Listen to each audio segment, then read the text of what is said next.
Bienvenue dans Pratique ton français avec des histoires. Es-tu prêt à pratiquer ton français et à devenir plus fluide? Commençons. Il était une fois un homme habile dans de nombreux arts.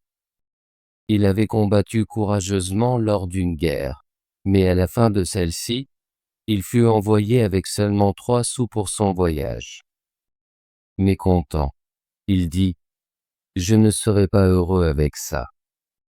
Si je rencontre les bonnes personnes, le roi devra me donner tous les trésors du royaume. » Rempli de colère, il se dirigea vers la forêt et aperçut un homme qui avait déraciné 6 arbres comme s'il s'agissait de simples brins d'herbe.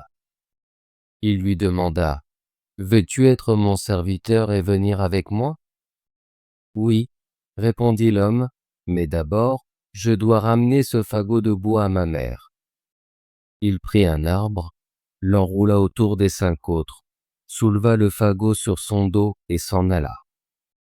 Après cela, il revint et rejoignit son nouveau maître, qui dit : « À nous deux, nous devrions bien nous en sortir dans le monde. » Après avoir marché un court moment, ils trouvèrent un chasseur à genoux, prêt à tirer.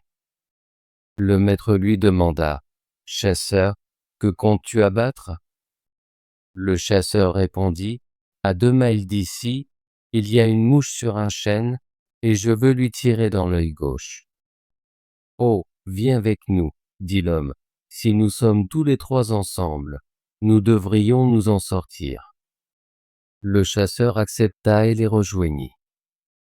Bientôt, ils arrivèrent à cet moulin à vent dont les ailes tournaient rapidement, bien qu'il n'y eût pas le moindre souffle de vent, et pas une feuille ne bougeait.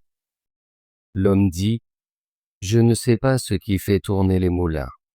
Il n'y a même pas un souffle d'air. » Ils continuèrent encore 2 miles et virent un homme assis dans un arbre, se bouchant une narine et soufflant par l'autre.